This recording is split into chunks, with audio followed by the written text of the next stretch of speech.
I'm no different than any other teenager in America.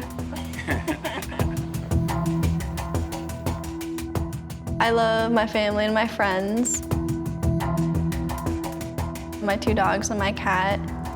I love writing, I love reading. Despite me trying to be a normal teenager, someone does want me dead.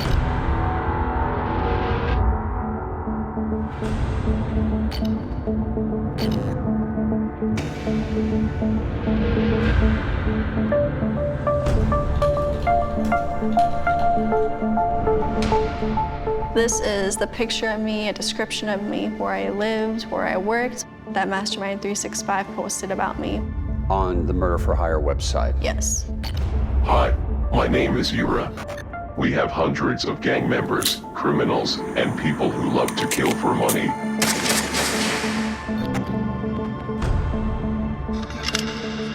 They are anonymous.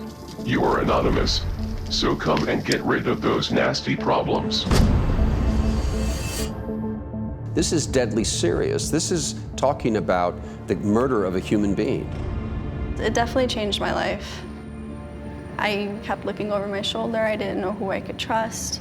I could be killed on my way to work. I could be killed on my way home from school, and that terrified me. You can submit your orders to kill the people you hate.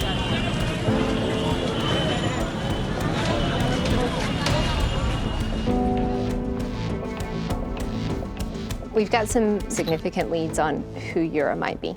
Do you think you're getting close? Yeah, absolutely. As a dark web intelligence analyst, my job is to uncover that which is hidden. Is there a chance, as I look up on your screen, that may be our guy? Everyone can be found. Yura can be found. So we are literally a car ride from where we're talking right now to where you believe Yura actually lives. Yes.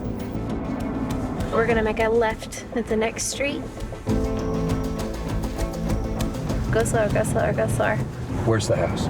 It's this one right here. Yeah, it's this house right here, where Yura might presently live.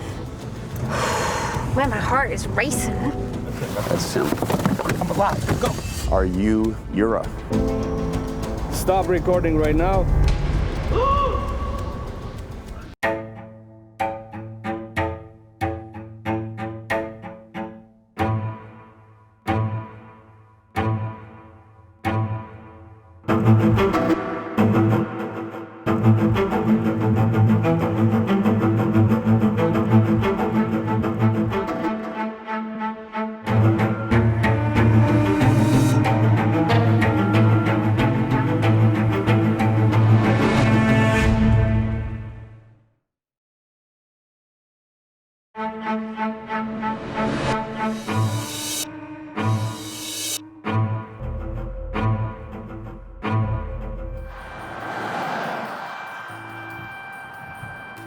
Late on a frigid night in February 2019, 18-year-old Alexis Stern was driving near her hometown of Big Lake, Minnesota, when she says she noticed a white van in her rearview mirror.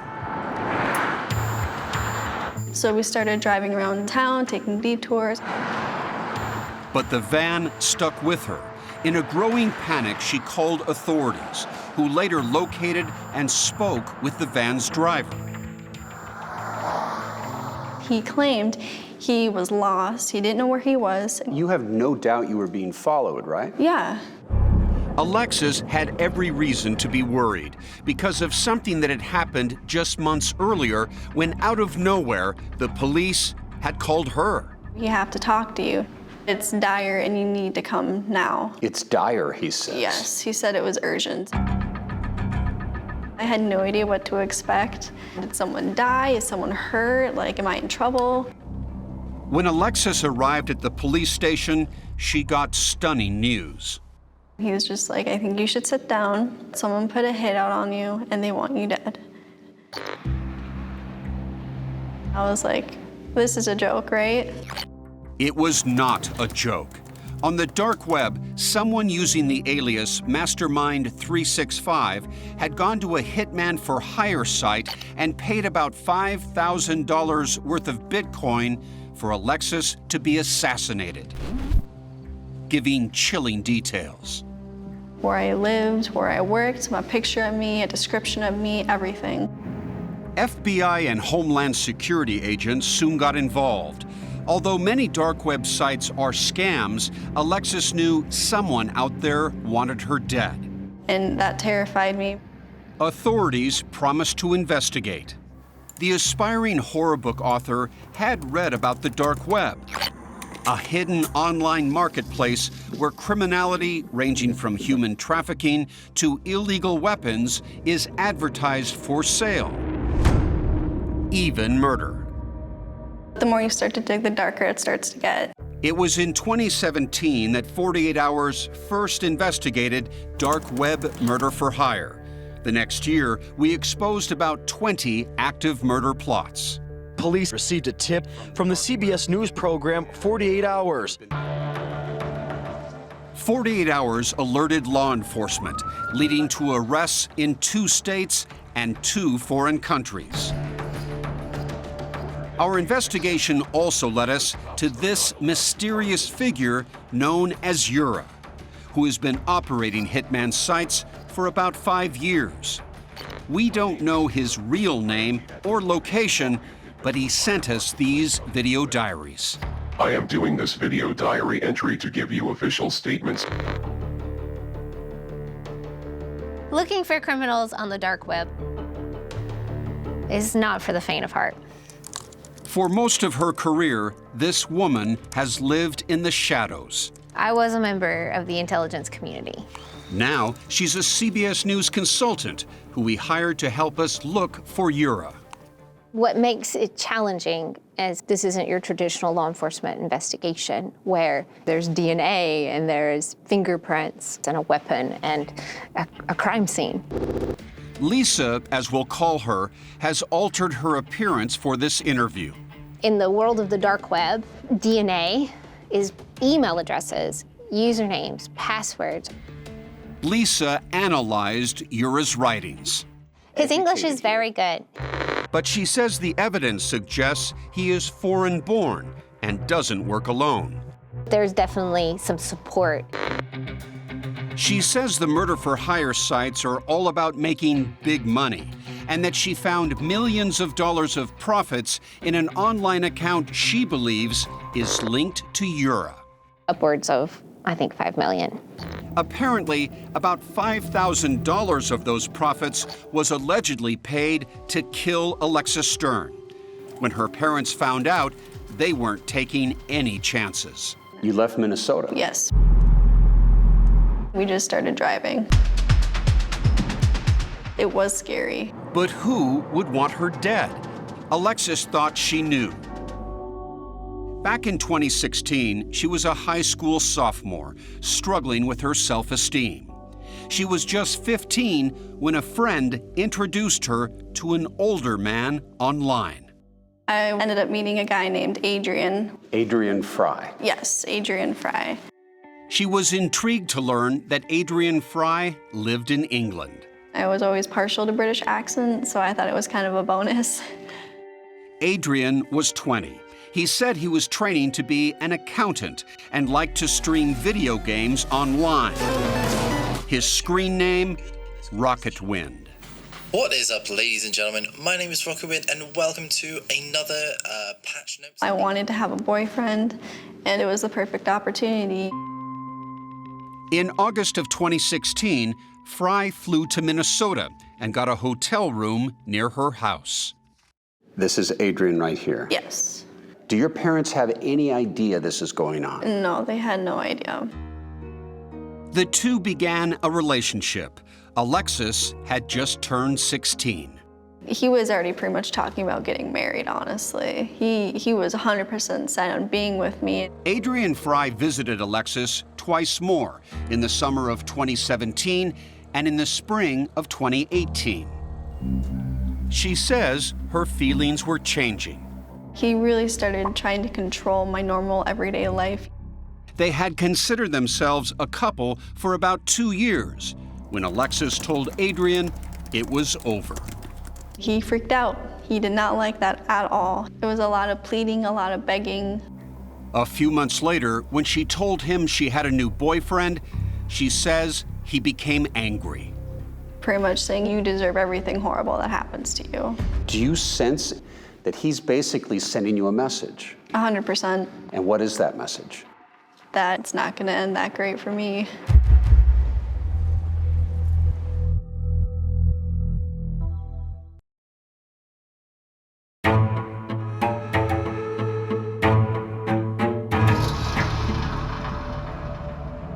Someone could sneak into the house and kill me. I could be killed on my way home from school. We asked Alexis Stern to read the disturbing emails between the person who wanted her dead, codenamed Mastermind 365, and Yura, the alleged murder-for-hire kingpin on the dark web.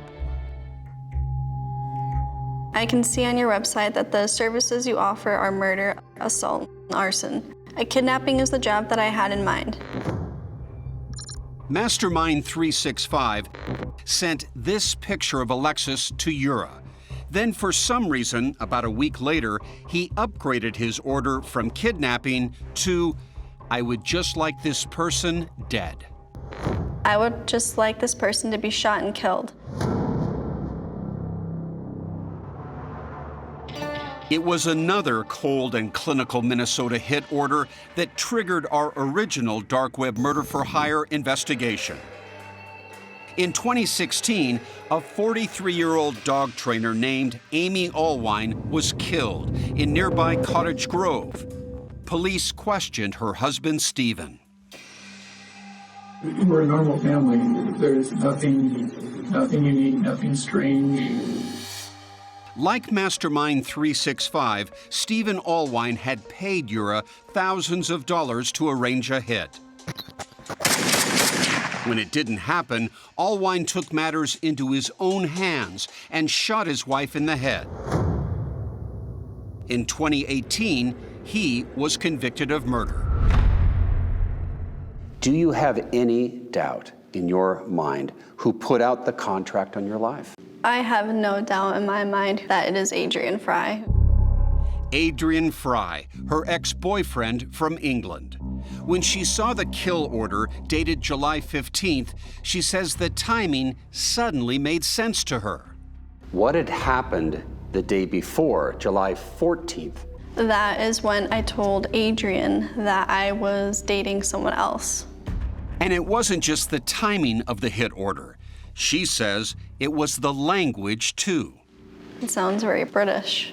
I would just like this person dead, but if there's any more information you would like, inbox me. I don't know anyone in America that uses the term inbox me. Adrian, on the other hand, often would say that. Alexis noticed Mastermind 365 sometimes referred to himself with a lowercase I. She says when Adrian wrote her, he did the same thing. She also saw that Mastermind 365 wrote thank you as one word. In Adrian's messages to her, he'd done that too. It's a quirk that would become more significant later in our investigation. And there was more. Mastermind 365 to Yura. My problem is that I don't currently have an extra $5,000, but I will have it in about a week's time.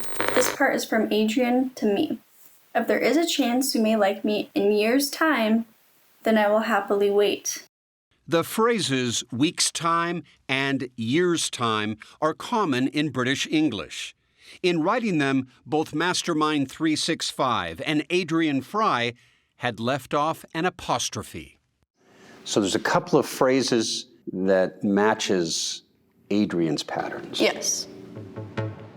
She also realized Mastermind 365 seemed to have grown impatient with Yura over time. And that's when she saw one particular message that sent a shiver up her spine. Do you guys sell guns? I need a pistol with a silencer. He's asked Yura to help him get a gun with a silencer. Mm-hmm. What does that tell you? It sounds like he is willing to take matters into his own hands if it doesn't get done. Just like Stephen Allwine. And that's what worries our dark web expert, Lisa. She believes Ura's websites are a scam and that frustrated clients may be moved to violence. The fact that he's a scammer as opposed to an actual hitman for hire provider does not remove the fact that he is a threat or is a criminal. There are people out there who believe it is a real hitman website.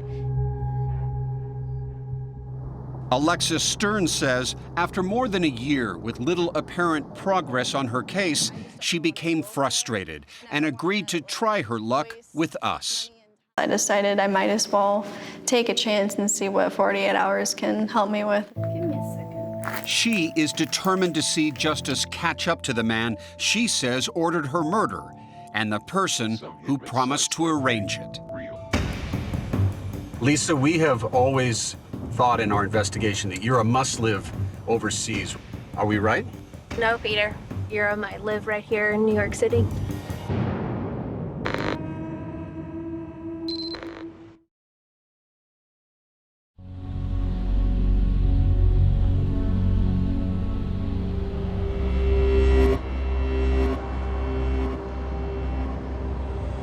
The Hitman Marketplace is like any other auction site.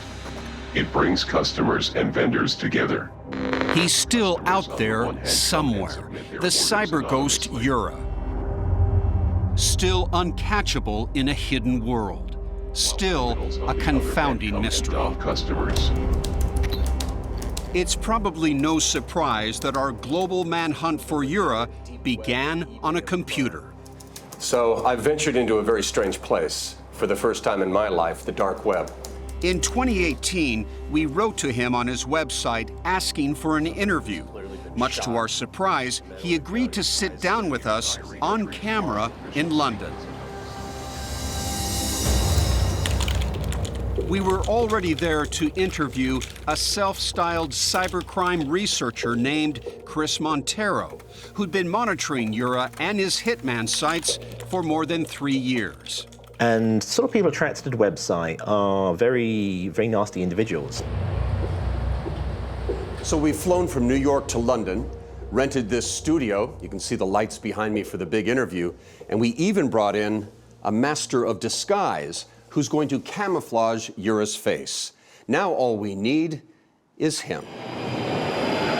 The elusive Ura never showed up, claiming we could have been followed by police. But he did start sending us those video statements. We will be waiting for you to come place your orders and get rid of your problems. Ura, who seems to enjoy taunting 48 Hours, sent us this email in June 2019. Unfortunately, after your show, the business has decreased tremendously. People concluded that the site is a scam. Ura even claimed he's going legit, moving away from the murder-for-hire sites into the real world. I opened a restaurant business, and I live nice. Lisa, our dark web expert, doubts Ura has left his criminal past behind. He's still very much in business. He's still working. Absolutely. And as the cases of Amy Allwine and Alexis Stern show, even if Ura's hitman sites are scams, the customers paying him to have people killed are horrifyingly real. A lot of people want other people killed. Correct. All across the United States. And the world, yes. Lisa is determined to unmask Ura. Everyone can be found. Ura can be found. And she quickly spotted her first clue. A massive trail of hacked digital data.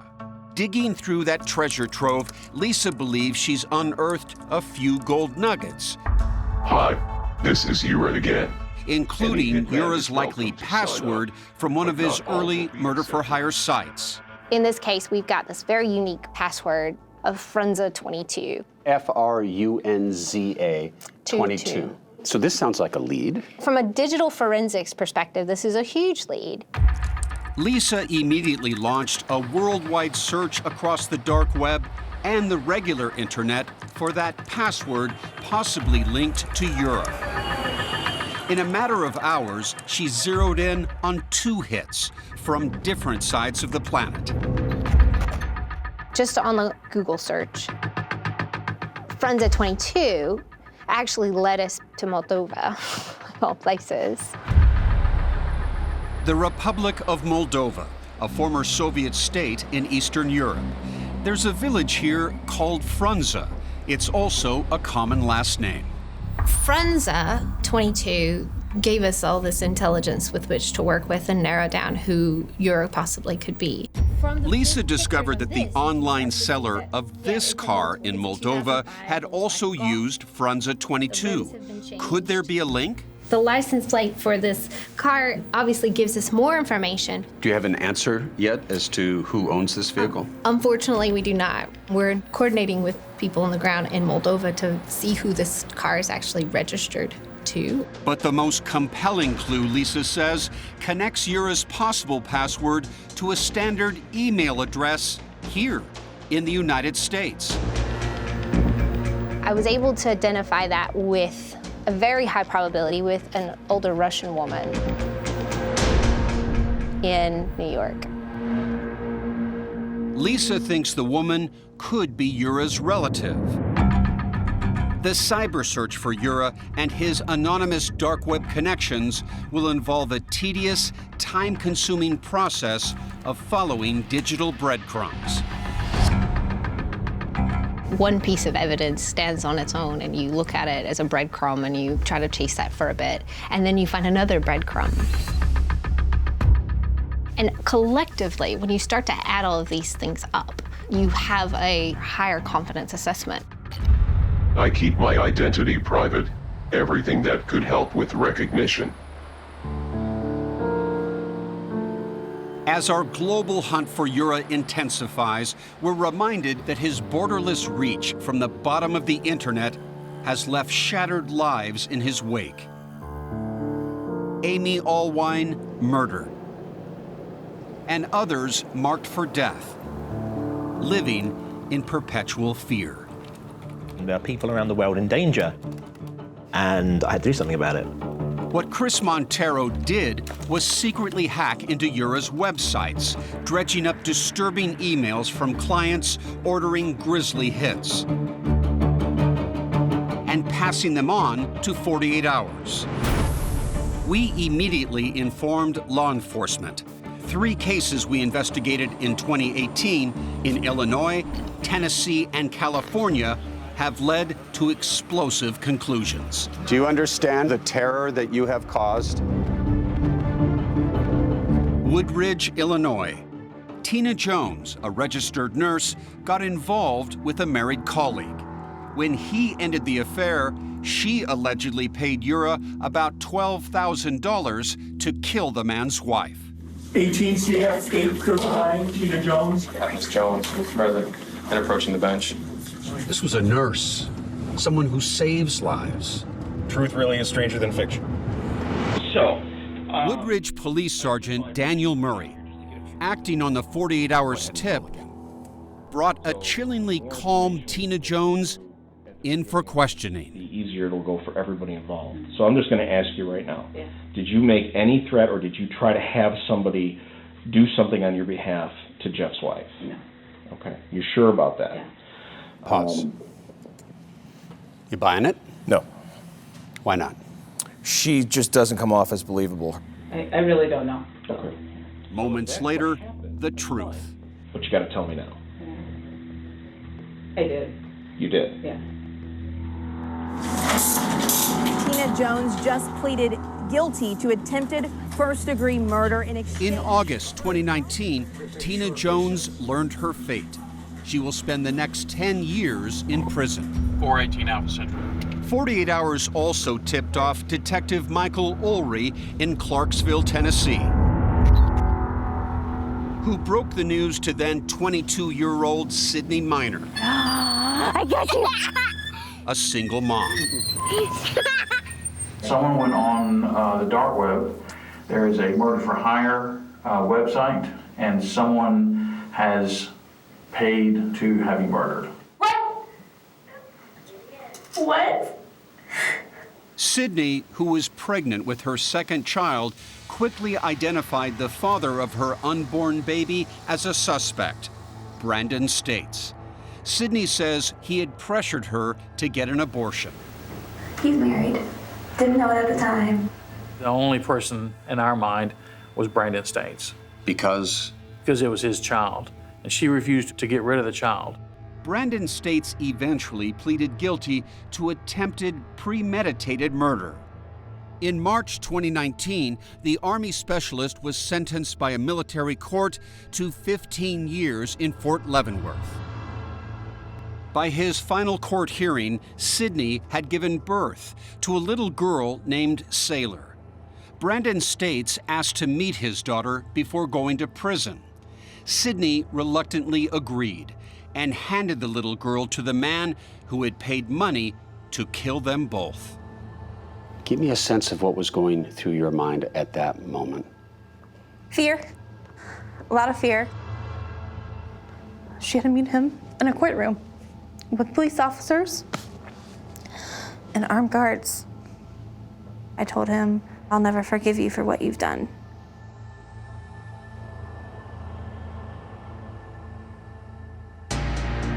Around the same time, in San Luis Obispo, California, this man awaits trial. We know that you wanted your stepmother murdered, but we don't know why. Why did you do it?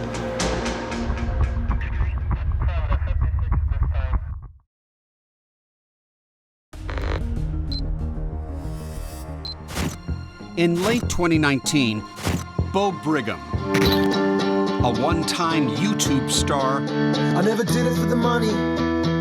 I did it because I had a lot of time on my hands. Is on trial for solicitation of murder after 48 hours tipped authorities to his case.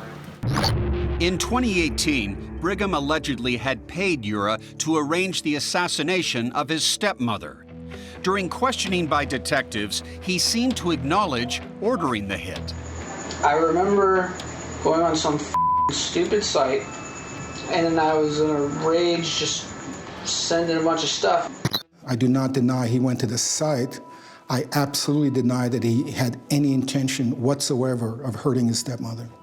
Defense attorney Ilan Funky Bilu says Brigham wasn't serious. Evidence shows Brigham paid less than $3 in Bitcoin toward the $5,000 hit. If there was true intent, it wouldn't stop at $2.95.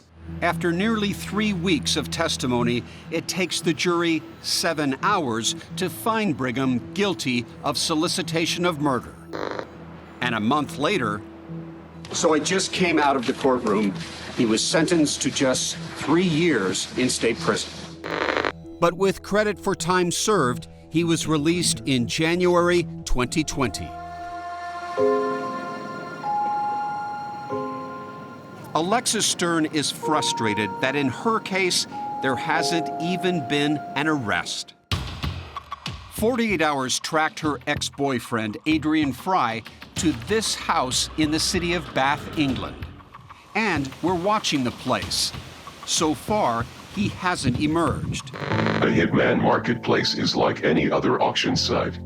The man who took the kill order Adrian allegedly made is still at large too.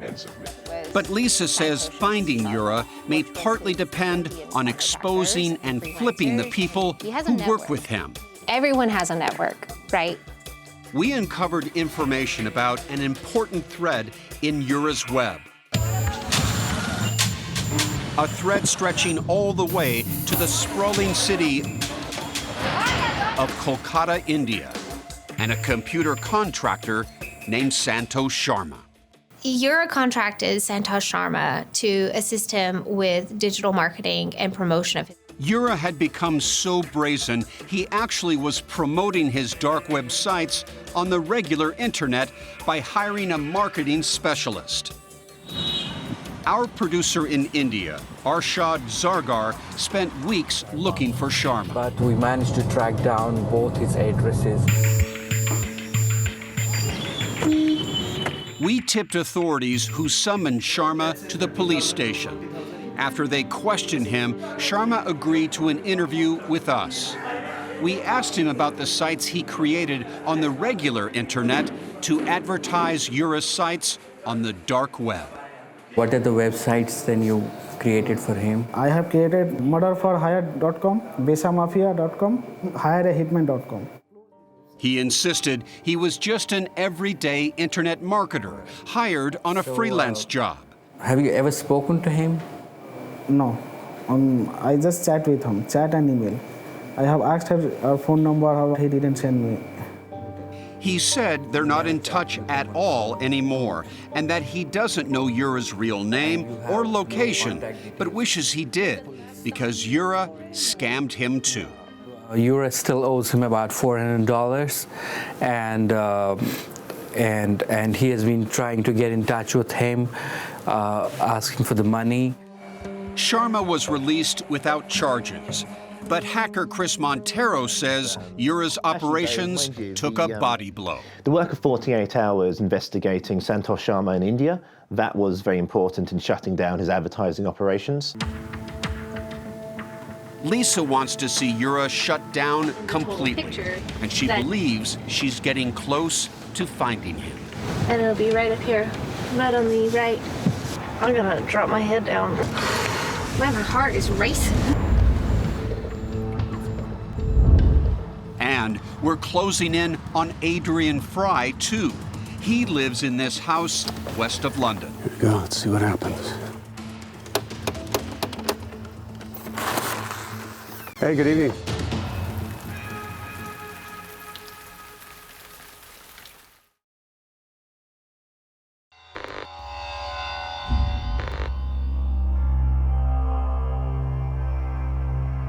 We staked out Adrian Fry's house in England. The young man Alexis believes ordered her murder and asked Yura about obtaining a gun. For days, it seemed like nobody was home. Then one night in February 2020, take a look at this. A car has pulled up in front of the house. So we're gonna head over now and go knock on the door. Yeah, let's see what happens. And see if we can speak face to face with Adrian Fry. Hey, good evening. My name is Peter Van Sant. I was wondering if Adrian's here. Adrian's brother answered the door, saying Adrian was visiting friends. He gave us the name of a nearby town, and we went to check it out, but couldn't find him. Would you ever meet with Adrian Fry again? Not unless he's behind bars. But that now seems unlikely. In November 2019, Alexis Stern received a letter from the FBI saying the case was being closed because the United States Attorney's Office has declined to prosecute. But authorities never explained why the case was dropped and refused to tell 48 Hours what, if anything, they had ever done to investigate Adrian Fry or Yura. To all law enforcement, just try and close our site if you can. In our own 2-year global search for Yura, we'd been stood up in the UK.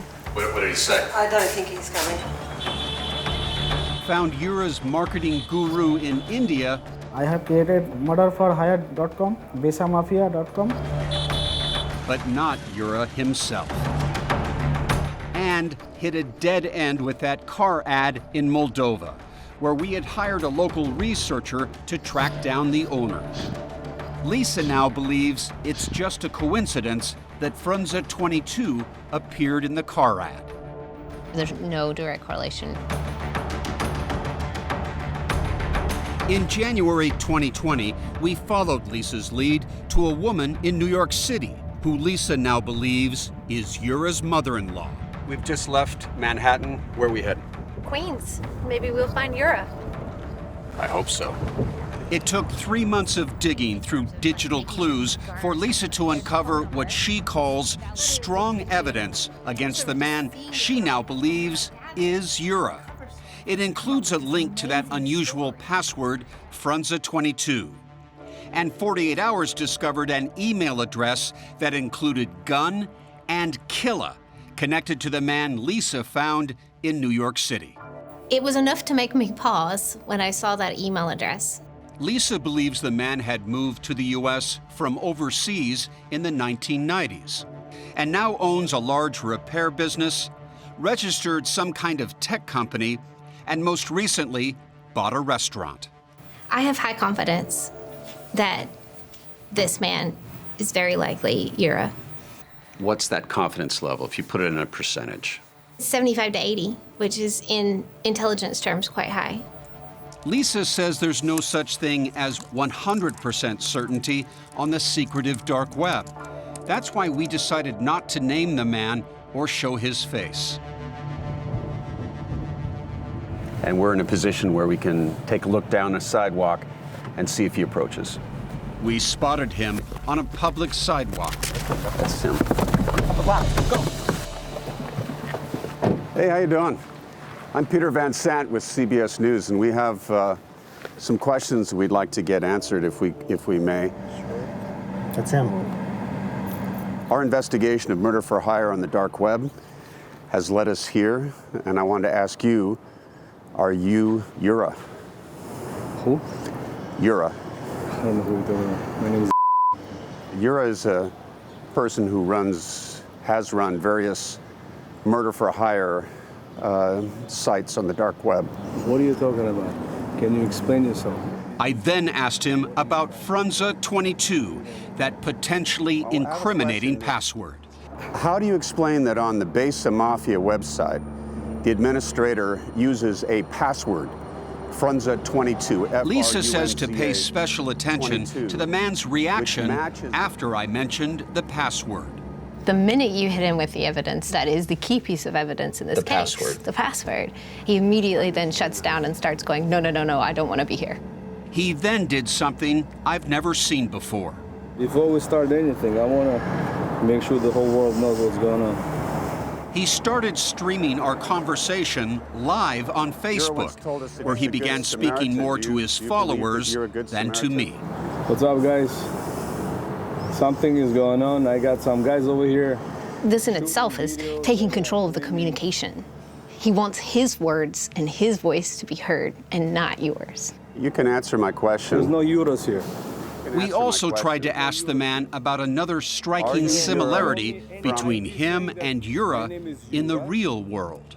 Well, Yura wrote us and said that he'd recently taken his money and opened a new restaurant, which you've done that. And what restaurant are you talking about again? This restaurant, not far from where we met him. He opened the place in 2018. Just 6 months later, Yura wrote 48 Hours that he had done the same. Do you run these murder for hire websites? He's calling me some stupid names. Stop recording right now. As his anger grew, I'm gonna smack the out of your camera right now, I'm telling you. The man suddenly made us an offer. No cameras allowed. Do you have any idea who is Yura? I have no idea who's Yura is. You want to talk to me privately? Let's go to the office, me and you sit down, we'll talk. Without this. I turned him down because the situation was starting to feel dangerous. Oh, hey guys. And our conversation, who you think you are? I'm telling you, who you think you are? was about to take a major hit. I'm a reporter, investigative reporter that's been following this for over a year. Hey, come on now, don't do that. That was just on video. That could be an assault. Don't do this. Don't do this. You're assaulting me right now. I'm asking you a question. Yes, we need the police to be here. Yes. Sir, you hit me. I just see my equipment. I didn't hit you. You did. You hit my camera. I hit your camera, and you did it with your own hands. We quickly left the scene. They chickened out, ran away. And the man, still angry, continued to stream live. Stupid website. Some freak created something, used my identity. Someone's using my identity. He's confirming that the information that we've presented to him is legit. Yes, I'm asking you a question. Who the hell do you think you are? Based on all of the evidence that has been accumulated, my confidence is still quite high. In fact, she says, having seen the video, it's even higher. Around 80 to 90%. Over the next 2 weeks, we reached out to the man 4 times, requesting an on-camera interview at CBS News. Do give a call back and let us know your decision. We were eager to hear any explanation for the apparent links between him and Europe. He apologized for his actions. Who you think you are? But never sat down on camera. Adrian, this is Peter Van Sant, correspondent Neither with 48 did Hours. Adrian Fry, though he did text us. Hi, Peter. I can assure you that I did not go onto the online web to hire a hitman or anyone to kill Alexis. But it was his last text, declining our interview request, that startled us. Thank you for the opportunity, he wrote.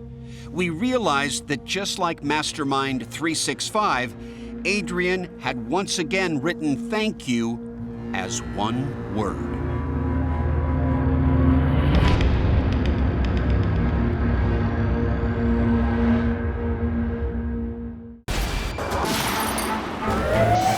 "48 Hours. Don't miss an episode."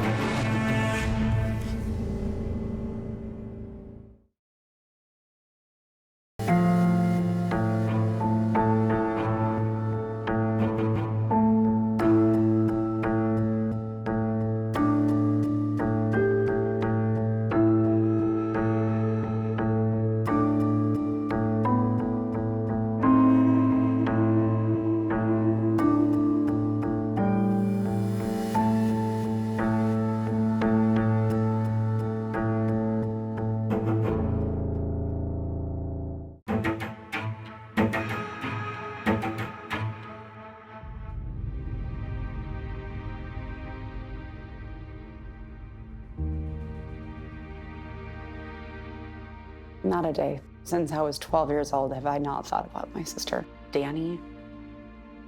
That day in September of 1996, Danny disappeared. My name is Stephanie. Danny was my older sister. Mom. Danny was 15 years old, the kind of older sister that every little sister looks up to. Nice stuff. Sorry. Yeah, they're sitting there. He's like, come on, let's try. She was upset with my parents and needed some space to herself. Danielle had gone out to Cameron Bridge. And she was familiar with this area? Absolutely. Danny didn't return home, and Mother grew deeply concerned. And so she and one of her friends drove out to Cameron Bridge to see what was going on. My mom and her friend walked around calling Danny's name and called the sheriff's department and reported her missing. And a search party was being pulled together. Everybody's calling out her name? Yep. So if you were out here, you can hear them in the distance. Danny, Danny, right? Yep. If she's out here, we just want her to come home. 615. 7:30 to 8 started to get dark enough to where I called off the search. Family friends came out after dark. That was about 9:30 when the dispatcher called me and said they found her body. How were you informed that Danny was gone? I was at home. My dad came home and told my mom, and I could hear him telling her that Danny was gone. And she said, I know, they're gonna look again in the morning. As soon as it's light, they'll be back out there looking for her. They're gonna find her. They're gonna find her. And he said, no, honey, they found her. She's gone.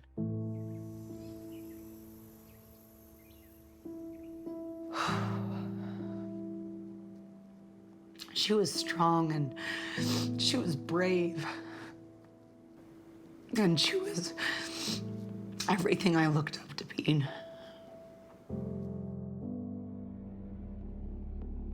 .656 to the Fish and Game at Cameron Bridge. Go ahead. Law enforcement didn't tell my family a lot in 1996.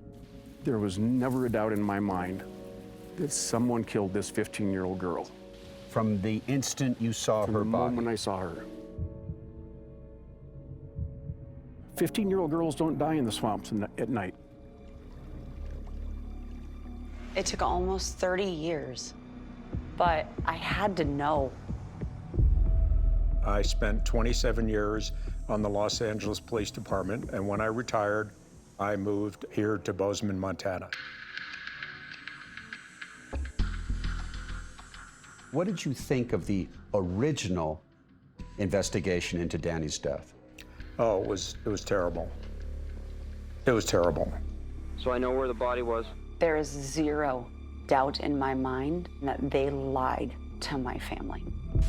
I told Stephanie, I will solve this case, Stephanie. I promised myself, I promised my sister, I'm coming for you, Danny.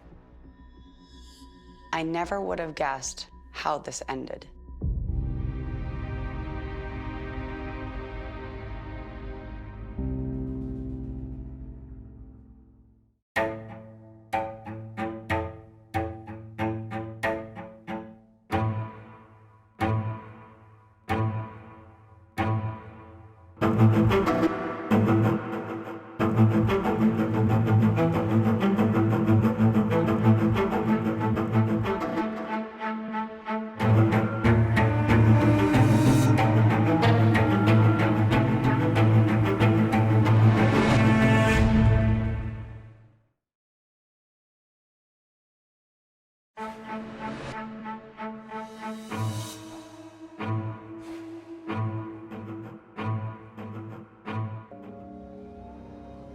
It was the end of September 1996, a Saturday night, a fishing area just outside of Bozeman, Montana, a place of tranquility until this night. A few miles up a rural highway near the small town of Belgrade, searchers discovered the body of 15-year-old Danny Houchins. What brought your sister, Danny, down to this area back on September 21st, 1996? That morning, we had kind of a family spat. Stephanie Mollett was Danny's little sister. And so she got 15-year-old mad about it and needed some space and some time, and she had her driver's license. Now, people wonder, how does a 15-year-old get a driver's license? In the state of Montana in 1996, you actually got your driver's license at 15. She was a very proud driver, so. She hops into her Chevy pickup truck, and Yeah, why would she come to this place if she wanted to just kind of take a break? It's peaceful. After Danny's pickup truck was located, a sheriff's posse had searched this wilderness for Danny until it got too dark. But that same night, two brothers, friends of the Houchins family, refused to call it quits. So they came down this very path at night with their flashlights. That's right. They would have crossed this bridge, right? Somehow, in the dense, muddy woods, they found her body. The body, I believe, Peter, was right in this area when she was found. Right in here? Yes. Keith Farquhar, then a Gallatin County Sheriff's deputy, was the first officer on the scene. In the first hours after Danny was found, no one was really sure what had happened to her. Did this look like an accident scene or something else? Something entirely different. There's nothing here then or now that would suggest a 15-year-old girl should all of a sudden be face down in a small amount of water and mud and be dead. She's a mountain kid. And is it possible to put into words the shock and horror of that moment? It's like everything you knew doesn't exist anymore. To not understand how that could have happened and to just feel a gaping hole in your whole being. Rochelle Schrute went to school with Stephanie and Danny. And I always thought Stephanie and Danny were super cool. Danny was like my friend's cool older sister. They were the most down-to-earth, friendly people. The sisters loved the Montana wilderness. She is pretty. This is like a nature playground out here, and our family would just played. A classic Montana girl, right? She could fish, she hiked, she could ski. And Danny was smart. She loved science. She was so interested in the way that the world worked. And she had a sense of humor, right? Yeah. Danny, that is really nice. Isn't she lovely? Rex, look at your lovely daughter here. She was witty and she was funny, and everyone loved her. Danny. She'd make humor at her own expense. You see my nose? Here's my eye.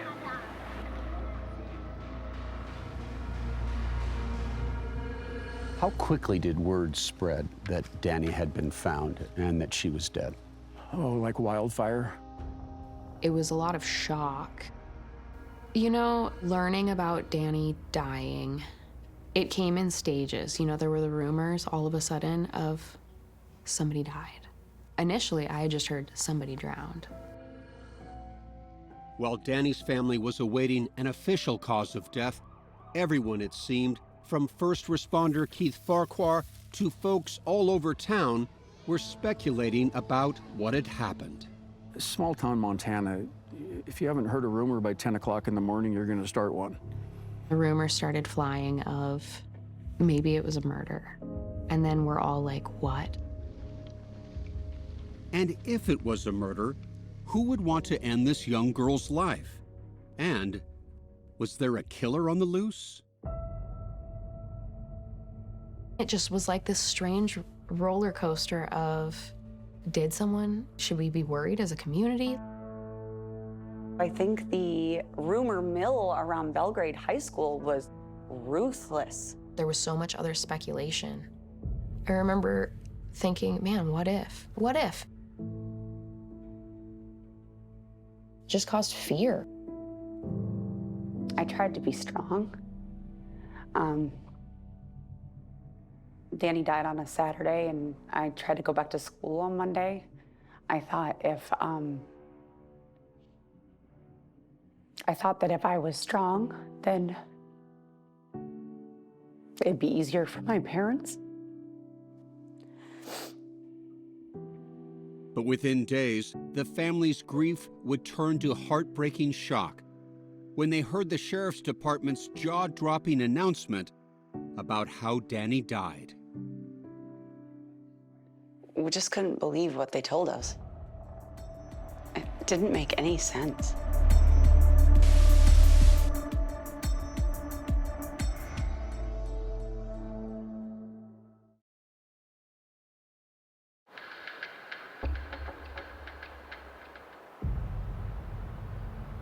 Just 2 days after the discovery of Danny's body, with the people of Belgrade, Montana fearful and demanding answers, authorities released the partial findings of Danny's autopsy. They did not say Danny was murdered. Her manner of death was undetermined. Her family was dumbfounded. They told us that she drowned, and they told us that it really could have been an accident. The sheriff told the media that there were no cuts or bruises on Danny's body and no indications of foul play. She could have just tripped and fell. We don't really know. Tripped and fell. Uh-huh. And as avid, experienced outdoors people, even at 12, you thought that was absurd. Absurd. What the family didn't know at the time was the coroner said Danny had inhaled both water and mud into her airways. The family also didn't know that there were bruises and cuts on Danny's body and signs of possible sexual assault. The sheriff back then, Bill Slaughter, told us it is often common for investigators to withhold key details to protect their investigations, as they looked into potential suspects, including people who were close to Danny. Common sense says this girl was not an accidental death. Caught in the middle of this controversy was Deputy Keith Farquhar, then a young patrolman. He was assigned to work with detectives on the case. Keith spoke with Danny's doctor. He said there's nothing about her physical condition that would have prevented that girl from being able to roll over in a few inches of water and mud to breathe if she had just fallen, if this was an accident. But when Farquhar tried to report the doctor's opinion to other investigators, I was pretty much ridiculed by the sheriff. What did he say? He said, "What the does a doctor know?" And that statement sticks in my mind to this day. the former sheriff, Bill Slaughter, denies Farquhar's allegations. He says Farquhar was a disgruntled employee and that his department never ignored any evidence. Fed up and disillusioned, just 3 months after Danny's death, Farquhar resigned from the sheriff's office. As years passed, Danny's family tried to accept that her death might have been an accident. As all that time, weeks to months to years go by and you have no answers, what was that like? Traumatizing. It was having a big wound in your life and this big gap that was unexplainable, and you somehow had to find a way to heal without answers, to live without resolution, to hope with no reason to hope. Until 24 years after Danny's death. Matt Boxmeyer was a detective sergeant with Gallatin County. He took an interest in Danny Houchins and her family. I found out that they really hadn't been given much information back in 1996 regarding the investigation, which is not uncommon with investigations. You know, you don't openly talk about them with the family usually. They'd been told that she had fallen down and drowned, and it was marked as accidental. Boxmeyer also found out that there had been several efforts over the years to get evidence analyzed by the Montana State Crime Lab. But after each attempt, nothing. No usable DNA profile ever came back. So he was starting from scratch. Meantime, Stephanie decided to turn up the pressure. I had been calling the sheriff's department, trying to get someone to talk to me about Danny's case. Finally, Boxmeyer and his bosses made a decision. They deserved some answers. They told the family that Danny's death was no accident. I shared with them that I believe that it was a homicide. Homicide. Stephanie then demanded to read the autopsy and look at the crime scene photos. I was so angry at the people who lied to my family and let my sister's murder go unsolved but uninvestigated for all of these years. I learned that rather than drowning on just water, Danny's head had been held down in the mud. She had mud all the way down into her lungs and into her stomach. There was subcutaneous bruising on the back of her neck. Someone had held her head down forcefully. There was vaginal injuries. There was semen in her underwear. She had fought and scratched. This is like a nuclear bomb going off emotionally, I would think, for this family and for you. I remember asking them, so you mean to tell me that in fact my sister was raped? And they said, yes, we believe she was raped. I remember not being able to breathe. I remember feeling like I needed to puke. In 2021, with Danny's family now knowing the explosive truth, solving Danny's murder would become a top priority for newly appointed Sheriff Dan Springer. You were rookie deputy when this crime came down, right? Yes, 5 days after I started is when we found Danny's body. When you become the boss, you get to decide to do things the way you want to do things. I felt like, well, this is our time. Let's go get some answers. Sheriff Springer reached out to Stephanie. And I told her, I am making a promise that we will find an answer to this case. Now determined to set things right, Springer reached outside the department to a most unusual investigator, Tom Elfmont. I'm very persistent, I have a Bulldog personality. I just don't give up on something. I just don't do it. He'd spent a lifetime in tough jobs, from a soldier in Vietnam to a cop working the streets of LA. I wanted to put bad people in jail. And after a conversation with Sheriff Springer, he was also drawn to Danny's case. She was a great kid. And the way she died,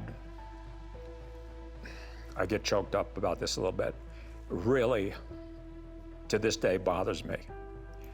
And so when they said, would you like to work the case? I said, yes, I want to work the case. I, of course, internet stalked him immediately and came to find out that he's like the man that never retires. I told Stephanie, I will solve this case, Stephanie. And she said, okay, I'm going to trust you. And with Elfmont leading the way, he soon found a suspect. Why do I know that name? Like, it sounds so familiar that it took a little bit of time for it to go, oh no, oh no, oh my gosh, no way.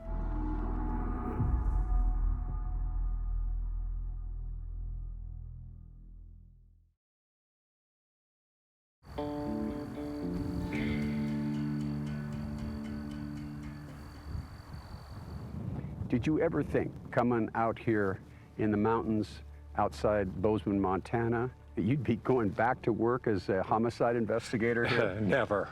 No, I never thought so.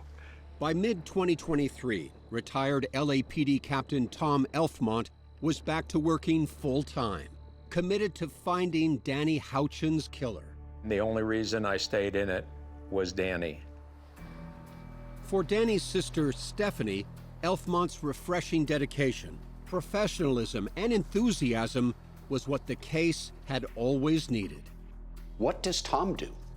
Tom got to work. Tom worked on Danny's case every day. He went through and re-examined all of the evidence.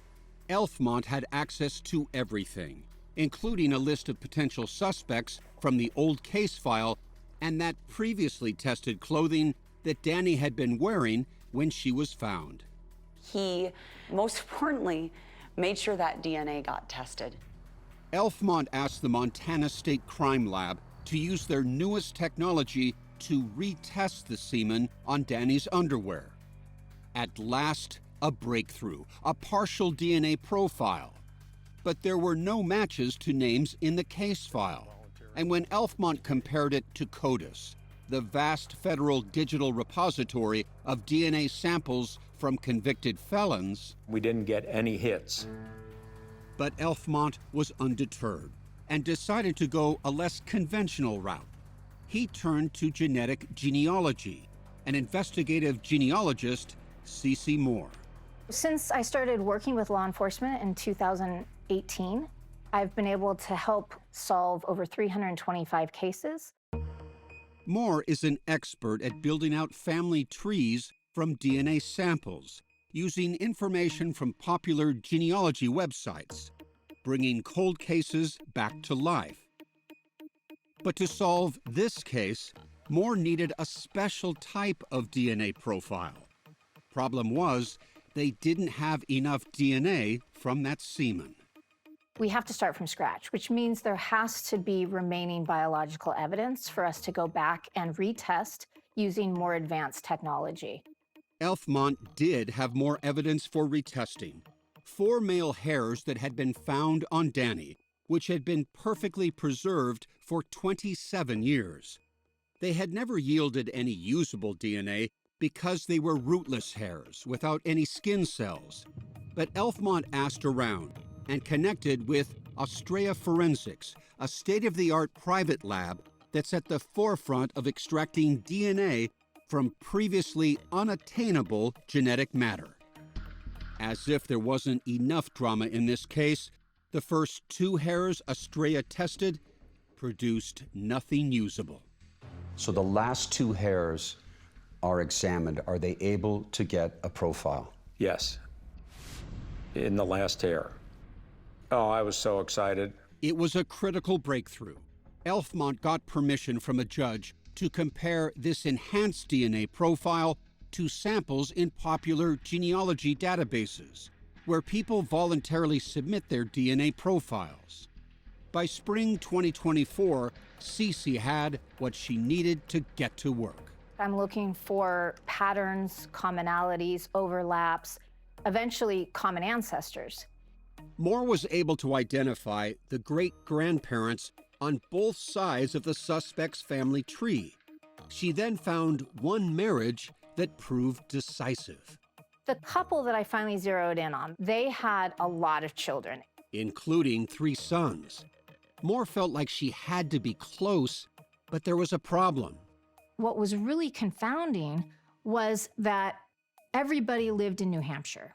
Yet the mystery was, what was the link to Montana? Moore scoured through the birth indexes, marriage certificates, and even social media of those sons. When I finally got to the youngest son's Facebook page, he had posted that he moved to Bozeman, Montana on July 1st, 1996. Remember, Danny had been murdered in September 1996. Finally, all the pieces fell into place. On May 1st, 2024, I called up the detectives to let them know that I believed I had identified Danny's killer. Finally, after nearly 28 years, it was now time for Elfmont to call Stephanie and give her the momentous news. We've found Danny's killer, and he is alive, and we are going to make a case against him. The suspect was Paul Hutchinson, a married father of 2 who Elfmont soon learned was widely known and respected in local hunting and fishing circles. We learned that he's been working for the Bureau of Land Management in Dillon, Montana for 22 years as a fisheries biologist. He was a big outdoorsman, bow hunter, rifle hunter, fisherman, trapper. And incredibly, it turned out Stephanie's childhood friend, Rochelle Schrute, knew Paul Hutchinson. He was a trusted mentor who she had first met in the early 2000s. Paul came across as just an under-the-radar person that was always so kind of calm and quiet. He was just so utterly unremarkable.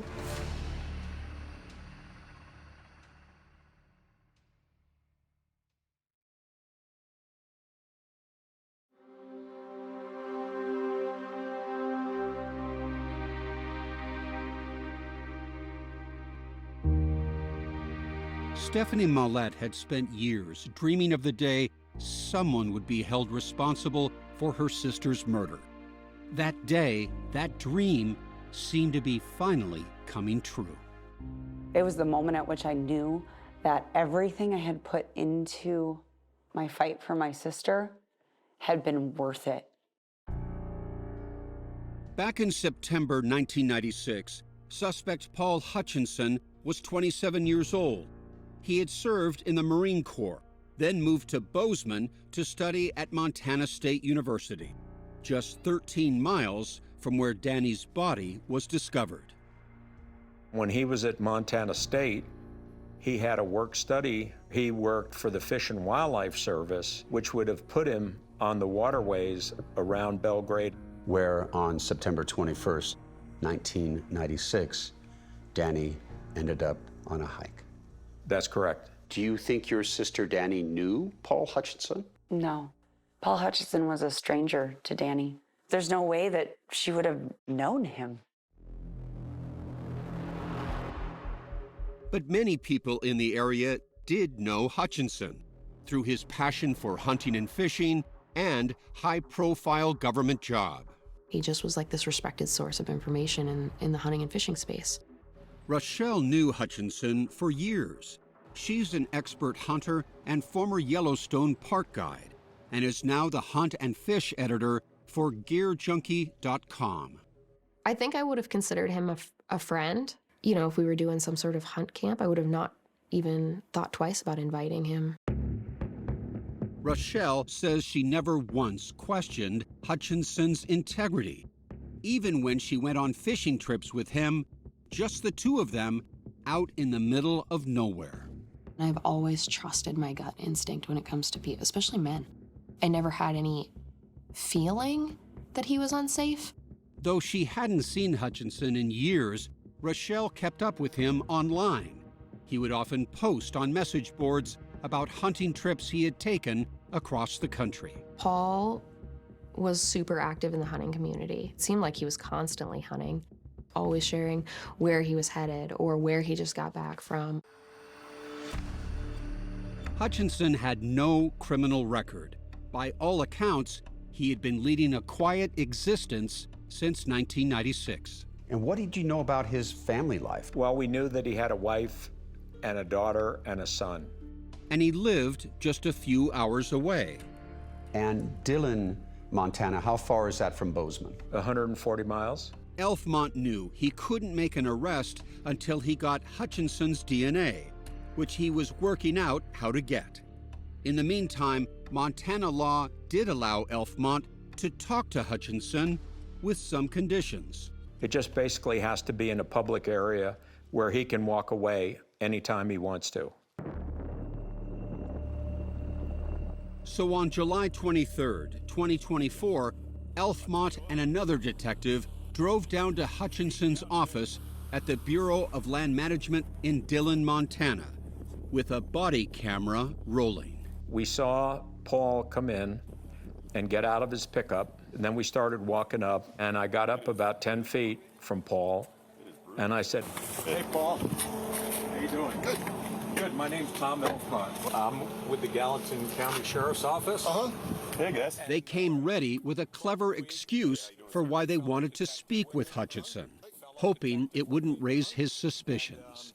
We wanted to talk to you. We've been talking to some fisheries people about some things that have been going on here at the rivers in southwest Montana. Okay.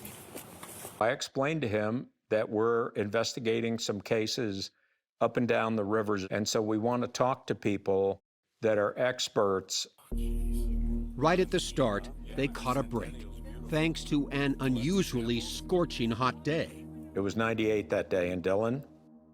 He said, let's go inside. You guys want to come inside and talk? That'd be great, man. If he invites us in, we don't have to give him Miranda. So we go inside. He takes us in a small conference room. While they didn't ask about Danny Houchins right away, Elfmont says he could tell Hutchinson was nervous. So appreciate you sitting down with us. Glad to help. What's up? And he breaks into a sweat. It's just his head starts sweating, and he asks, can I leave? Can you give me a second? Absolutely. Hutchinson said he had to go help a coworker. When he returned, they asked him about the other cases. So I had pictures of 4 women that died, one in a river in Idaho, 2 over on the Yellowstone, and then Danny. Elfmont's partner, Court Depwig, took over the conversation. Okay, this is Danielle Houchins. She was killed in September of '96, okay. And she was found off the Gallatin River. Did you ever fish up there? I trapped on the Gallatin. Have you ever heard of the Cameron Bridge access? Mm-hmm. Have you been there before? Probably. Jackrabbit Lane? Yeah, exactly. Yeah. Hutchinson had confirmed he had not only been to the remote area where Danny was attacked, he remembered the street that led there. Elfmont says it was a revealing exchange. Shaken, he's all distressed now. He was sitting back in the chair like this as far as he could get from the table and the pictures. I knew we had him. Do you remember seeing her there? Or a similar face? I honestly don't know. I've been to a bunch of fishing access sites for one reason or another. Hutchinson denied knowing anything about Danny's death. Even when they told him they had the suspect's DNA. Is there a possibility that you were there when she was murdered? No. You weren't trapping or anything during that time? Not in September. That would have been... Are you asking me? I'm just asking if you remember anything during that time. No. No. Did you ever directly say, did you kill Danny Houchins? No. Why? Didn't need to. Because he knows that you know. That's right. And you know that he knows that you know. Correct. As they wrapped up the interview, Hutchinson had a question for them. Anything else you want to ask me while I'm here? No, we're good. We're good now. To Elfmont, it seemed like Hutchinson couldn't believe they didn't arrest him. But the investigation was far from over. So we walk out of the building, and we had surveillance people to follow him. He started driving like a maniac. High speed, doing U-turns. He takes off.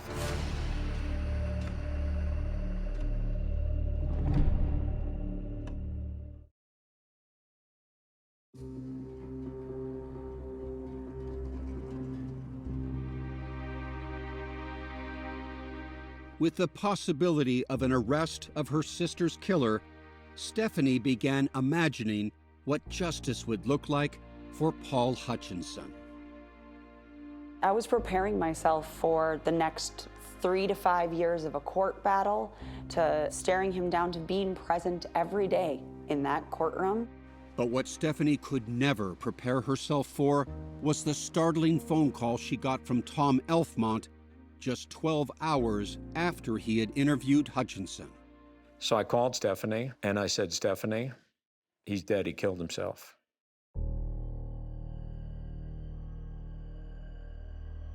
It's a big pause. And she said, you know, I don't know how I feel about that. I said, I get it. I understand. Police say Paul Hutchinson drove to a remote area and called the sheriff's dispatch line saying an officer needed help. When cops arrived, they found Hutchinson's body, dead by a self-inflicted gunshot wound. He was 55. Give me a sense of that moment for you. Shock. I didn't expect that to happen. When Hutchinson's DNA was checked against evidence from Danny's body, including the semen on her underwear, there was a match. The ratio, 10.7 trillion to 1.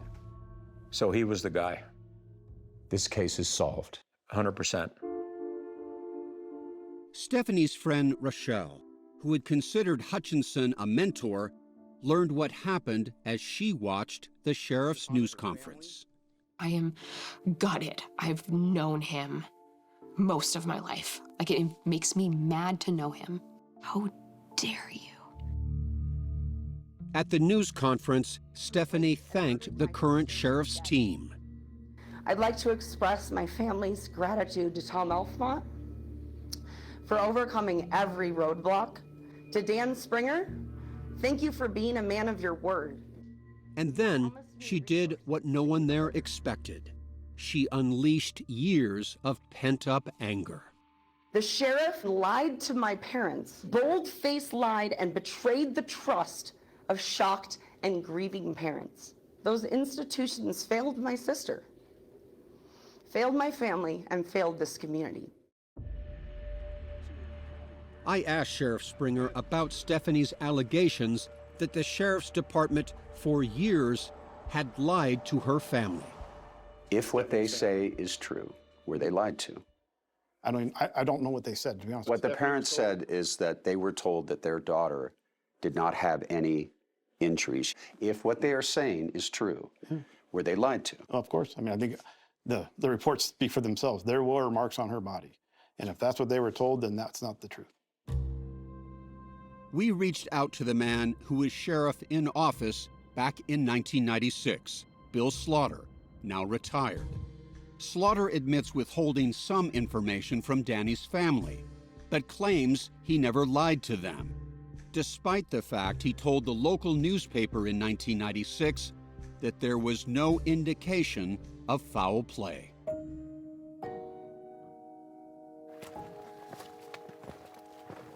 Weeks after the news conference, Stephanie went back to the scene of the crime. When I finally saw the exact spot where her body was found, and I sat there and imagined that, about her last moments and how it went from peaceful rustling of leaves and you know, the sounds of squirrels running through the forest and the birds chirping, to suddenly turning to this awful and violating and terrifying experience. And then that realization that she must have had when he was holding her face down in the mud, that she was gonna die right there. And I am so sorry for her that she had to experience that moment. For you, what is this case about? Danny.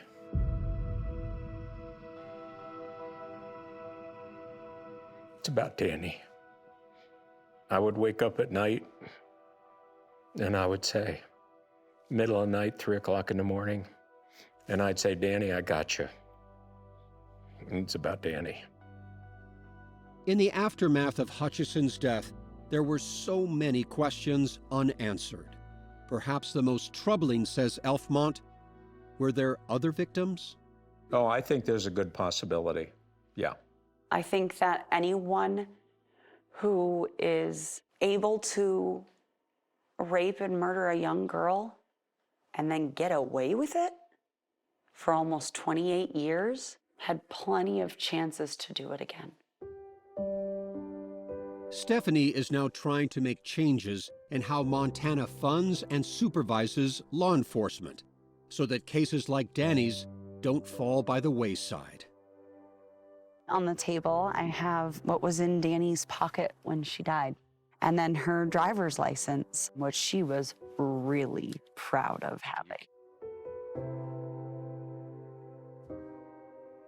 Years ago, Danny's family spread some of her ashes on a nearby mountaintop. We spread half of Danny's ashes on top of the tallest mountain on the Bridger Range, Sacagawea Peak. And now, almost 30 years later, Stephanie was back here on the banks of the Gallatin River where Danny died to spread the last of her ashes and to tell her sister that she'd made a difference. Love you, Danny. I think the biggest thing has been, after so many years of begging and pleading for people to pay attention to my sister, for people to believe that she mattered, and feeling so often like I was screaming into an echo chamber.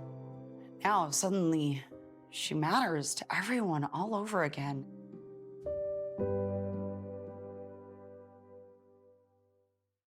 CBS next Saturday. A young teenager is strangled and buried alive. Absolutely cold-blooded. 20 years later, her family battles to keep her killers behind bars. We're fighting for her. That's why we're here. She doesn't have a voice, so we're her voice. 48 Hours is all new. CBS next Saturday, 10/9 Central, and streaming on Paramount+.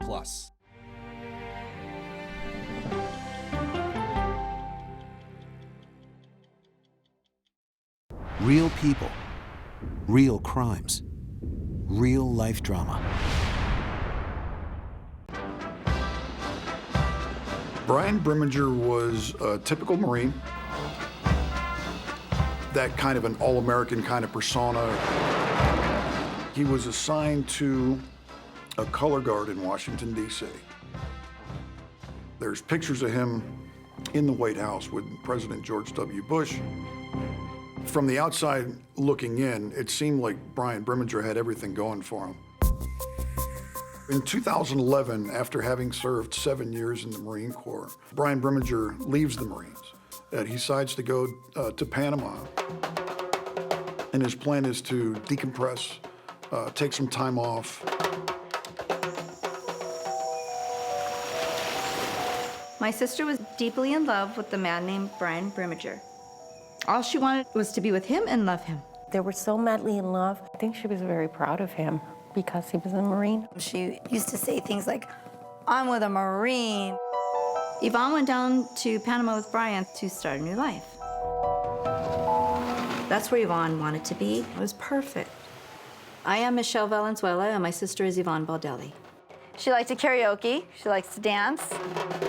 Did Yvonne like it here? She love it here. Just love it here. places with cheap beers and happy hour. It's beautiful. She's got the water right in front of her house. Where are we right now? Okay, we're on Isla Carenero in Bocas del Toro. This is the house that they were renting in, Brian Brimminger and Yvonne Valdelli. Yvonne told her family members that everything was good. She painted a very happy picture. Through emails, she made it seem like everything was fine and well. The reality of it was that her and Brimminger were fighting constantly. After I'd heard stories of the fights, I could understand why she would want to leave.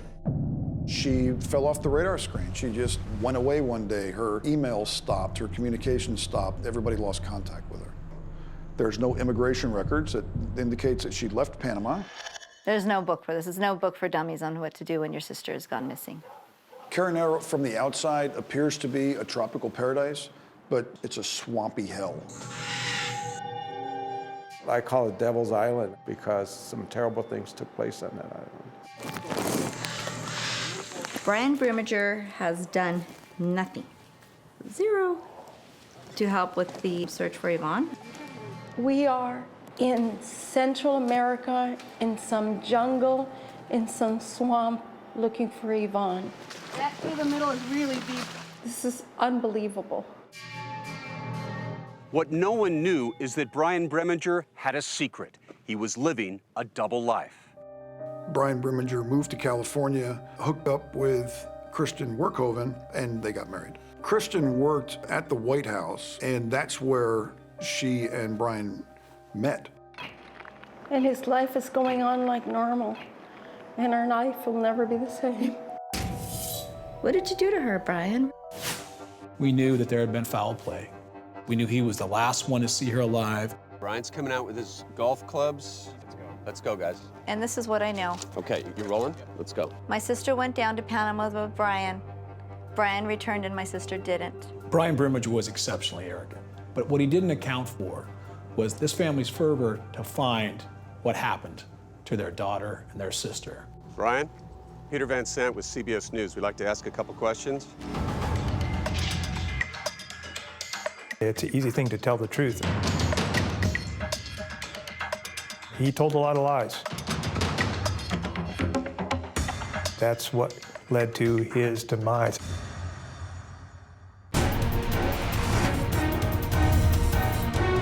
I'm Peter Van Sant. Tonight on 48 Hours, Devil's Island.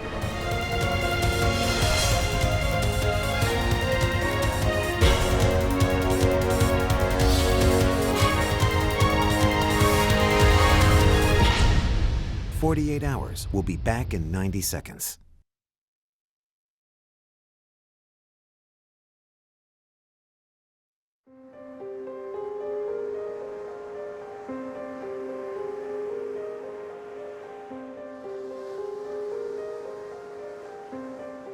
In the spring of 2012, Brian Brimminger was living the high life in Southern California. Just months removed from a decorated Marine Corps career, Brimminger was happily married and living in the suburbs. When I look at the pictures of Brian and Kristen, I just see a couple in love and super sincerely happy and just enjoying the day at the beach in La Jolla. These joyful newlywed photos of Brian and Kristen Brimminger were a shock to Yvonne Baldelli's family. They expected her to be in the picture. It wasn't their wedding day, but they came in their wedding attire in a limousine and champagne flowing. Photographer Jack English had no idea of the intrigue behind these happy images, that Brian had proposed to Kristen just days after Yvonne disappeared in Panama. She looked very happy, very in love, as if she found her Prince Charming. Prince Charming? A man who had just left Yvonne Baldelli in Panama 2 weeks earlier? How could this happen? We traveled to the remote islands off the Caribbean coast of Panama to find out. Up ahead is the island of Carenero, where Yvonne and Brian, who the locals called Brim, came to live in September 2011. It's a place where they could chase their dream.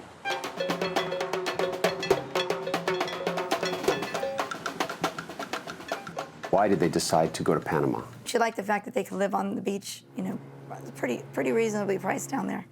Yvonne's sister, Michelle Valenzuela, says Brian wanted to become a singer, performing in bars and clubs. With her beloved dog Georgia May in hand, Yvonne brought 2 sewing machines in hopes of starting a clothing business. Stepmother Lillian Faust. She was going to make bathing suits and sell them to tourists. I knew she was excited, and she didn't have any reservations. It sounded like she had a real plan for the future. She did, and she thought that she found her paradise, her perfect place. Michelle recalls how her younger sister Yvonne, recently divorced, was smitten with Brian when they first started dating in 2009 in Southern California. I didn't think she was physically attracted to him. That was a big part of it. And while Yvonne seemed to be falling in love with Brian, big sister Michelle wasn't so sure. As far as emotionally from my sister, Yvonne would put 100% into you, and she would expect that back. And I didn't get that impression that she was receiving that. That concerned me. She deserved that.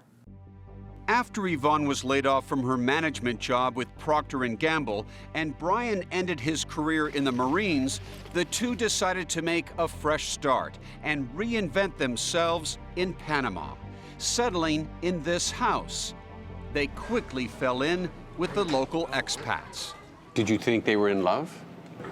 Apparently. It seems so.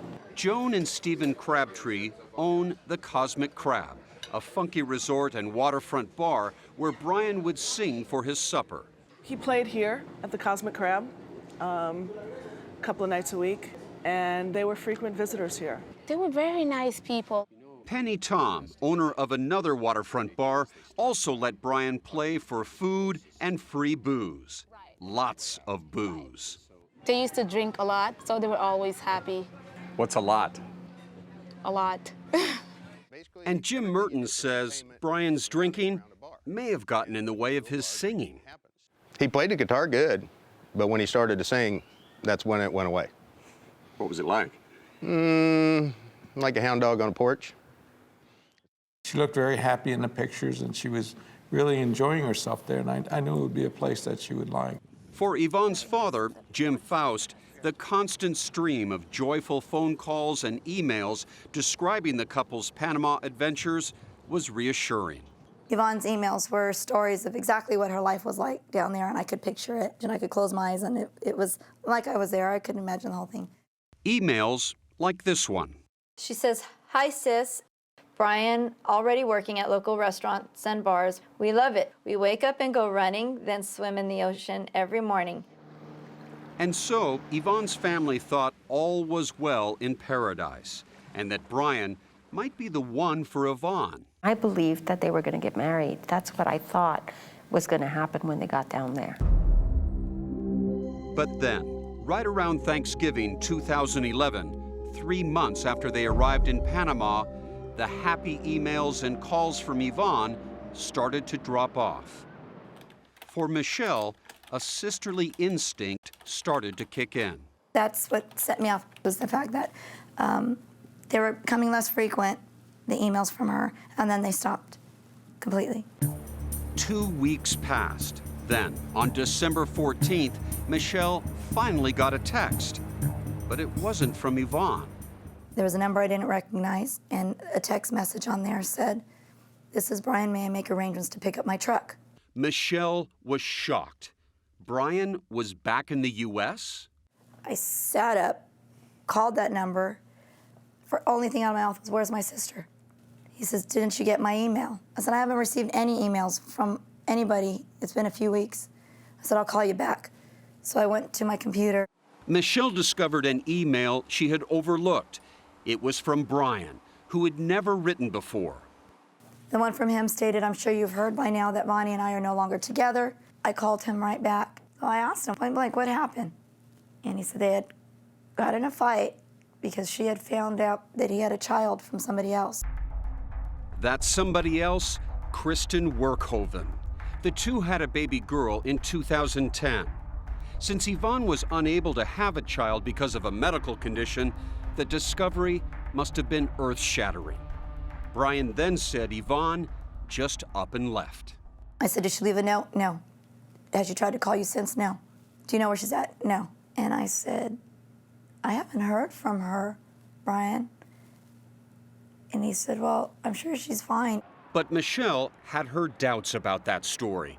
And 10 days later, when Brian called and still wanted to pick up his truck, Michelle said she had another plan.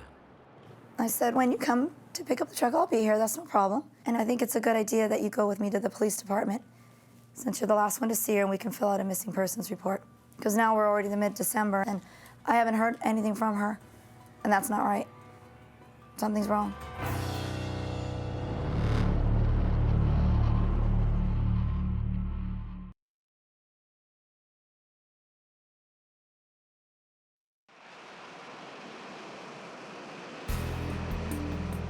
In December of 2011, Michelle Valenzuela was still worried about her missing sister. So she went back to her computer, where she found another overlooked message. This one from Yvonne. Hi sis, just an update. Brian and I are no longer together. I should have trusted my instincts that he is a lying, cheating ass. I'm headed to Costa Rica with a man I met when we first got to Bocas. What'd you think when you read this email? I just wasn't sure. There's some things in there that didn't feel right to me. Her head was spinning. Could Yvonne really have run off with another man after learning that Brian had a love child? All Yvonne ever wanted to do was be a mother. That's all she ever wanted to do was be a mother. And to find out that Brian had a child, and she sold everything she had to go to the other ends of the world to be with his man, and he didn't tell her about that. I'm questioning what her mental state is right now. She's heartbroken. In upstate New York, Jim and Lillian Faust also felt the turn of events was just so out of character for their daughter. For her life to change so abruptly, and she's like, oh, well, I'm going with this guy, and To Costa Rica. to Costa Rica. That made absolutely, positively no sense to me. Also making no sense, 3 weeks had passed since Yvonne had emailed from Panama, but then out of the blue, she sent a new email. It was strange. Miss you and everyone at home. I'm starting to get a little homesick. I'm working on plans to get home as early as the second week of January. I've been living with cliffhangers for a while. Love you, sis, Yvonne. While strange, the email was also reassuring for her family, who was happy to learn Yvonne would soon return to California. So I stopped worrying. I figured, okay, she knows that in January we're having a family get-together. She's going to be there. Do you feel she's safe at this point? I was still worried, but I was satisfied with it for the moment. On the same day that email arrived, so too did Brian Brimminger, knocking on the front door of Michelle's LA home to pick up his truck. What did you see on his face? What was his demeanor like? He was just in a hurry. He was calm. It was very brief. All business. Yes. Get his stuff, get his truck. And leave. After Brian got his pickup truck, Yvonne's emails stopped. 16 long days passed until on January 6th, 2012, Michelle wrote her sister. The subject, worried. I just want to make sure you weren't kidnapped or someone pretending to be you. Ha ha. There's my paranoid, suspicious mind, or maybe too many 48 hours. Did you ever hear back from your sister again? No, that's the last email.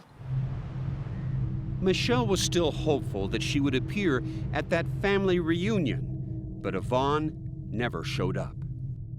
Well, at that point, when we met with my dad and I told him we haven't heard from her, he said, oh no, something's wrong. Something's wrong. And I told my dad, she did not leave Panama. That's just my feeling. By now, Michelle was convinced her sister never ran off to Costa Rica with another man. So her instinct was to learn where Yvonne's emails were really coming from. So I went to my cousin and asked him to please check it out, because like I said, I haven't got a clue. The cousin, a technology whiz, said tracking Yvonne's emails would be easy. All he needed was their IP addresses. So he searched the emails Yvonne had supposedly sent from Panama and Costa Rica, as well as that email Brian had sent from near Dana Point, California. The cousin made a startling discovery. The ones from Panama came from Panama. And then the one that was supposed to be with her being in Costa Rica came from the United States. Where in the United States? One of them looked like they were coming from Dana Point. That email, Michelle says, originated from where Brian was now living near Dana Point, California. It was the evidence Michelle had been looking for. They were sharing the same IP address. So Yvonne's email is coming from Brian's computer. Yes. The family's worst fear had come true. It appeared Brian had hacked into Yvonne's email account and was impersonating her. But why? That's when I knew that he did something to her. And, It's not missing person, it's murder now. It's murder. I said, my sister's dead and I'm never gonna see her again. But Michelle had no time to mourn. She took that new evidence down to the FBI, where she met with Special Agent Andrew Masters. Michelle Valenzuela, she was a Spitfire. When they brought that to us, we knew that there was absolutely foul play involved. The FBI immediately launched an investigation into Yvonne's disappearance, with Masters taking charge. Yvonne's family then contacted the State Department. I called the embassy, and the embassy tells us there is no record of her ever leaving Panama and no record of her ever entering Costa Rica. Yvonne's family couldn't wait any longer. They traveled to Panama to find answers. The FBI made a move as well, targeting Brian Brimminger as a person of interest. Brian didn't realize what exactly the FBI is capable of.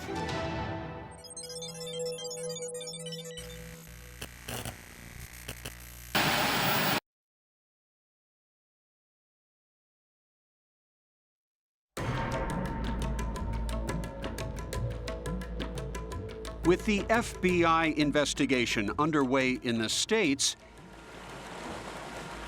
Yvonne's family met up with legendary investigator Don Winner in Panama City. Why is it when something goes bad with an American citizen in Panama, you get the phone call? I've already put away, or helped to put away, 3 serial killers. So when bad things happen, they know that to come to me when they don't know what else to do. Winner is an ex-U.S. intelligence officer with an uncanny ability to solve murders. Jim and Lillian tell Don the story of their daughter's disappearance and Brian's claim that she's run off with another man. I think the chances that she's running around in Costa Rica somewhere with some other dude are damn near 0. Here's the deal. This is what happened. This is what we think is going on. It's not the first time Winner, a CBS News consultant, has worked on a case with 48 Hours. All right, we're going to go take a look at this yellow trimaran. The intrepid investigator helped solve the murder of American sailor Don North, as 48 Hours reported in 2011. Just on a personal side in all of this, can you believe you and I are doing this again? No, absolutely not. I tell you what, it's amazing. Winner is convinced Brian Brimminger is involved. His strategy, put pressure on the Panamanian government to act.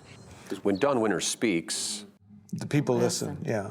Winner's game plan also called for Jim and Michelle to give blood for DNA tests should any remains be found. And when Yvonne's family travels hundreds of miles from Panama City to the tropical island where she disappeared, Yvonne Lee Valdelli. The Panamanian police are persuaded to hold a press conference to plead for information. The family has been experiencing a living nightmare for quite a few months, and we continue to appeal to anyone who knows absolutely anything about Yvonne's disappearance to come forward.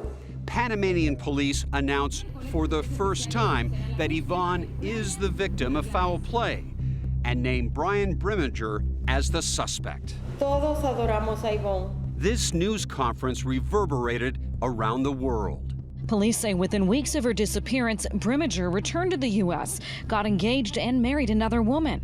Tonight, the FBI is calling him a person of interest. Riding the momentum of the press conference, they printed flyers, fanned out to neighborhoods, and the village, searching for their own clues.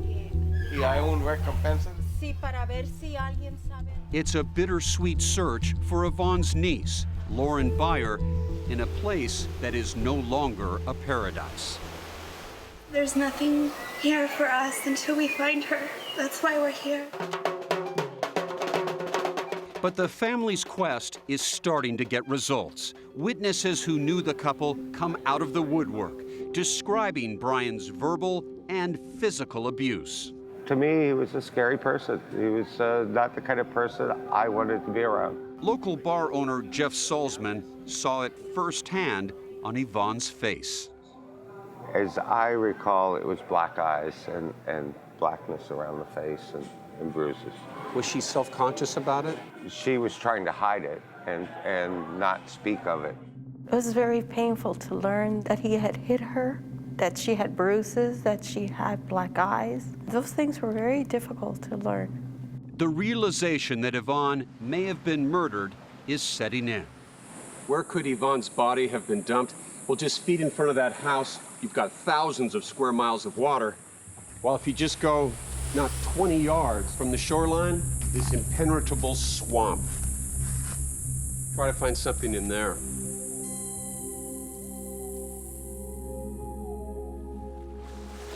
But that's exactly what Yvonne's family, investigators, and volunteers set out to do.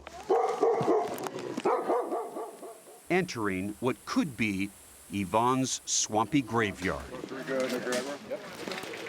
Describe this area that has to be searched. Just how difficult a place is it? Okay, it's jungle, it's tropical, so you have every kind of bug and critter that you can think of, spiders and snakes, and, you know, it's not a place to go slogging around through. Struggling through the muck, the spiders, and the rancid water, the smallest discovery raises hope. A purse, a medicine bottle, a mysterious sinkhole. I kept asking myself, I want to find Yvonne, but do I want to find Yvonne? I mean, I want to know where she is, but do I want to see her in these swampy areas? Then they find a passport. Yeah, we find a U.S. passport, the front page here. None of it is Yvonne's. But back in the United States, the FBI confronted Brian Brimmager. We went and knocked on his door. He answered and invited us in, said that he was expecting us. FBI Special Agent Andrew Masters questioned Brian Brimmager for more than 4 hours while he babysat his young daughter. This is Special Agent Andrew Masters along with Special Agent Gabriel Ramirez approaching Apartment M in an attempt to have a consensual monitored interview with Brian Brimmager. We weren't sure if he was going to break down and confess to having a part in her disappearance and murder, or if he was going to become angry, if he was going to kick us out. Brian stuck to his story. Yvonne left him for another man. I come back home and there was a note that said, and I quote, going to Costa Rica with a man I've been talking to, F you ass. But when confronted with Michelle's email evidence, Brian began to stumble. Brian, I'm just going to kind of lay it out there, man. The IP addresses are not coming back from Costa Rica or Panama. Okay. They're coming back from here. Okay, so. Here? Mm-hmm.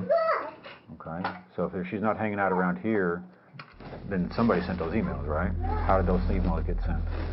Do you know anybody that would have her email account, hacked into her account? No. Then something caught Master's eye. As soon as I walk in, I see a white Sony Vaio. Which is a computer. A laptop computer, exactly. And we knew that Yvonne owned a white Sony Vaio laptop that she had taken with her to Panama. Well, what are you thinking? I'm thinking we may very well have Yvonne's computer right here. Master's hunch was spot on. It was Yvonne's computer. But why was it in Brian's condo? And would it help unravel the mystery of Yvonne's disappearance?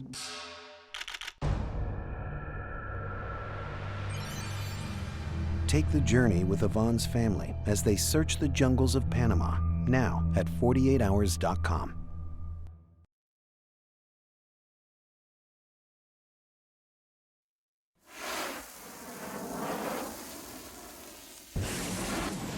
Even though he was under the FBI's microscope, Brian Breminger remained a free man, living with his family on the outskirts of San Diego.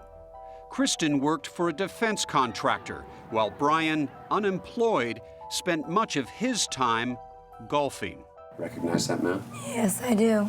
That's Brian. In the summer of 2012, we showed Yvonne's sister Michelle video of Brian's new life. What goes through your mind when you see him?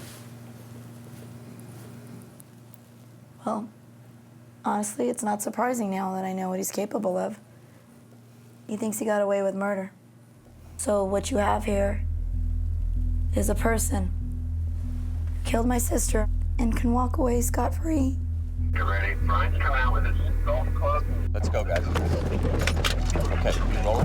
Just a few months after that FBI interview, we came face to face with the suspected killer. Brian? Peter Van Sant with CBS News. We'd like to ask a couple questions. Would you please talk to us? Did you murder Yvonne Baldelli? You can speak to us. You can answer that question. Brian, why won't you speak with us? Did you have anything to do with her disappearance? While Brian heads off to enjoy another carefree day on the greens, the FBI was turning his life upside down, interviewing everyone he knew, including his wife, Kristen. What had Brian told her about why he was living in Panama? He told Kristen that he is going down to Panama to decompress from after leaving the Marine Corps, and that he was going with some Marine Corps friends.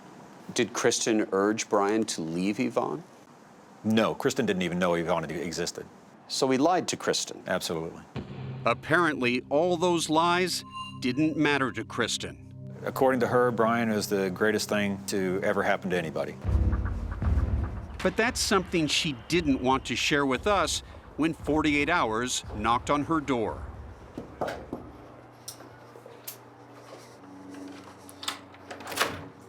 Hi, Kristen. Kristen, I'm Ryan with CBS News. Is there any way we can talk?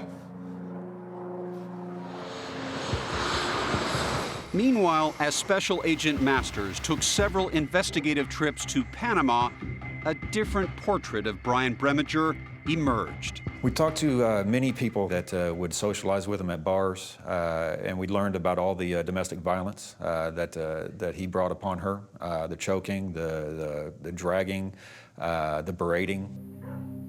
After speaking with friends and neighbors of Yvonne and Brian, Special Agent Masters became certain the couple had a violent fight on November 26, 2011. After Yvonne learned that Brian had fathered a child with Kristen. The argument probably escalated, and at some point, Brian decided he was done with her and he was going to kill her. Crucial evidence was also discovered on Yvonne's laptop, the very computer Masters saw when he first questioned Brian. About 2 weeks before her murder, Yvonne took this disturbing selfie. That photo shows a massive black eye on her left eye and swelling in her left cheek. In a way, from the grave, Yvonne helped you in this investigation. Yvonne helped us tell the story, yes. Absolutely. And there was more chilling evidence. We found the Yahoo searches in which he searches how to remove blood from a mattress. When did he do that? He did that about 10:30 in the morning, the night after Yvonne was murdered. Masters discovered even more evidence in Costa Rica, where Brian is seen withdrawing cash from Yvonne's account. We were able to obtain those ATM photos. So we have Brian using Yvonne's debit card to extract money from her account. And Masters says there is no doubt that Brian used Yvonne's laptop to send those emails to her family. So we went looking for Brian Breminger again to get answers. Hey, Brian, I need to talk to you. How do you explain the fact that Yvonne's email that said she was in Costa Rica, that she sent to people, was actually sent by you from here in California? Can you answer that? You knew she was dead when you sent that email, didn't you? Brian, we really want you to talk to us. Answer some questions.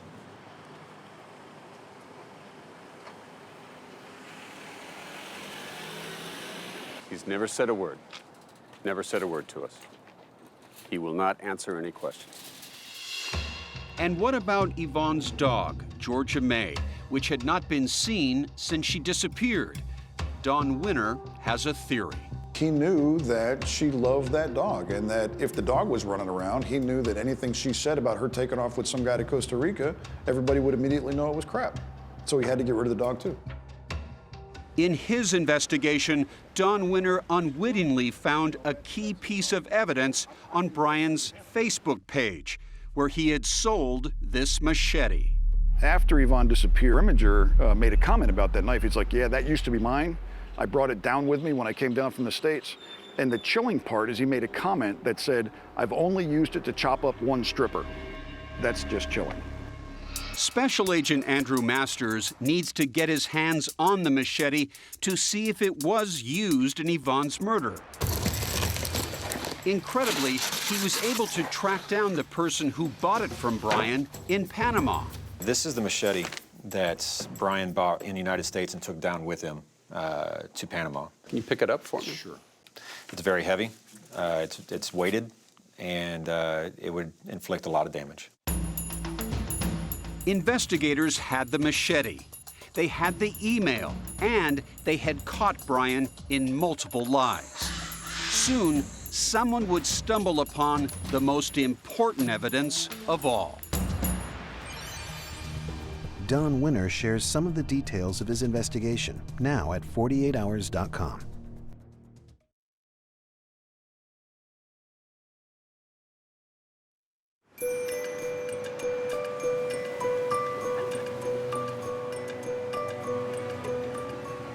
We seek answers, justice, and help.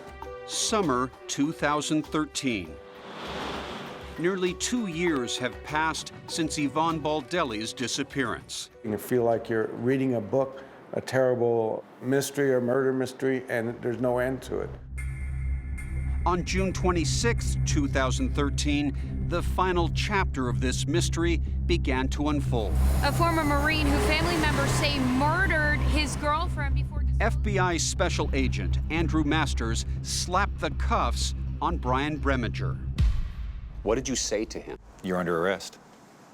He said, turn around, put your hands behind your back. He needed to answer for his crime. How did you learn that Brian had been arrested? Truth be told, I received a text from my dad, said they got the SOB. And I sat down in a sense of relief because now they believed us. Brian Breminger was charged with 13 felonies relating to the cover-up of Yvonne's death, but not murder. Assistant U.S. Attorneys Shane Harrigan and Mark Conover were lead prosecutors. At that point, without having found the body, we didn't have quite enough to bring the murder charge. But that would soon change. Human remains have been found on a Panamanian island. A local worker clearing some brush on the island where Brian and Yvonne lived came upon this duffel bag. And when he unbuckled the clasp, he found Yvonne's skeletonized remains. By the time she was found 2 years later, it was only bones. A DNA test confirmed it was Yvonne. Her remains were found just a few hundred yards from where the family had spent days searching. I wanted to tell Michelle personally. When I first heard the possibility that they found Yvonne, my first reaction was, for me, it's good news because I just feel good. We can nail this bastard. While the family's prayers had been answered, an autopsy confirmed the hellish fact that Yvonne had been dismembered. This is the actual device that was used to dismember Yvonne. The most likely cause of death was being stabbed in the back at least twice. Despite overwhelming evidence and proof that Breminger had repeatedly lied, his wife Kristen continued to stand by him. Kristen, may I ask, do you still believe in your husband's innocence? Can you just tell us that? Don't touch the camera. Then, for Yvonne's family, another cruel tragedy struck in the spring of 2014. Michelle, who had dedicated her life to finding justice for her sister, now faced another deadly enemy. She was diagnosed with an aggressive form of cancer. I'm still alive to fight for my life, and I'm still alive to fight for my sister. This was Michelle in June of 2014. And this was her just 3 months later. Today, I'm going to be giving a deposition. Weakened by cancer and given just weeks to live, Do you solemnly swear or affirm? Michelle, a crucial witness, agreed to tell her story while she still could. Brian Breminger would sit directly across from her. I'm going to try to ignore him as best I can. And who is Brian Breminger? The defendant. Do you see him in the courtroom here today? Yes, I do. Would you please point to him and describe where he is seated for the record? He's sitting at the end, khaki outfit, the end. Michelle passed out after the exhausting testimony. It was a courageous act of love for her sister. This might be the last thing I get to do for her. Over and over and over again, because it'll be on camera forever. Days later, she died.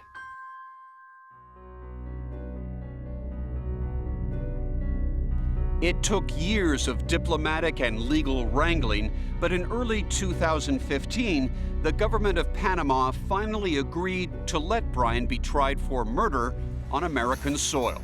We came to the conclusion that the only way that Brian Breminger would face justice for his murderous act is if he was charged and convicted here in the United States. Brian pleaded not guilty. The case was heading for trial in 2016 when investigators made another dramatic discovery. Yvonne's blood and DNA were found under the machete's handle. So these 3 screws were undone. Mm-hmm.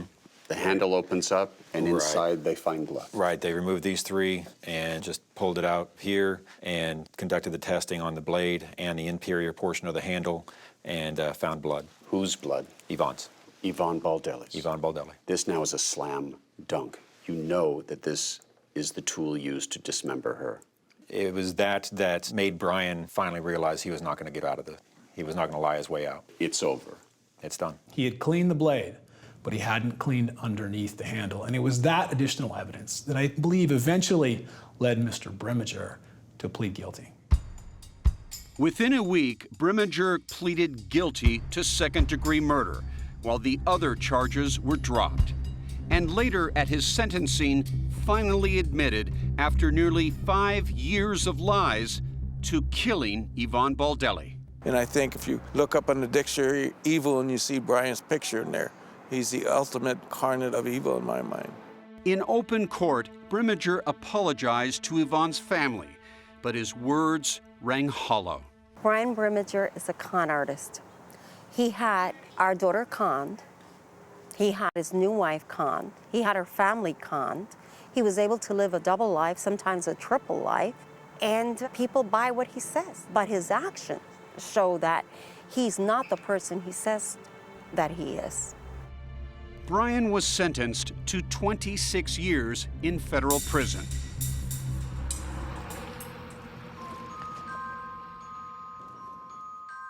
With the case over, Yvonne's remains were returned to her family.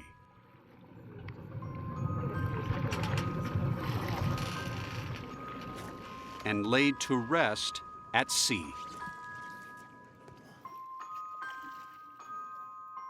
To get her remains back and be able to give her a dignified resting place, I can sleep better at night knowing that she's not rotting in some jungle or deep in the ocean somewhere, knowing that she loved the ocean, knowing that we were able to put her in a place that she loved.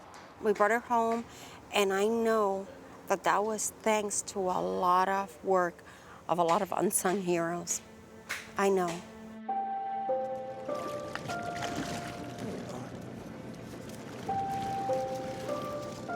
In a way, 2 people were honored this day, Yvonne and her beloved sister Michelle, who battled a Marine to the end. and won. She's definitely a hero. She never gave up. To her dying day, she gave all she had.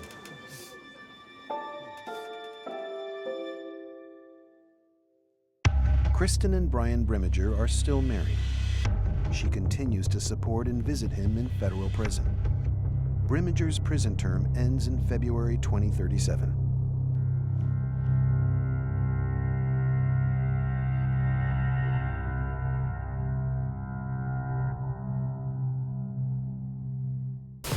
Help us solve this crime. It was a savage murder.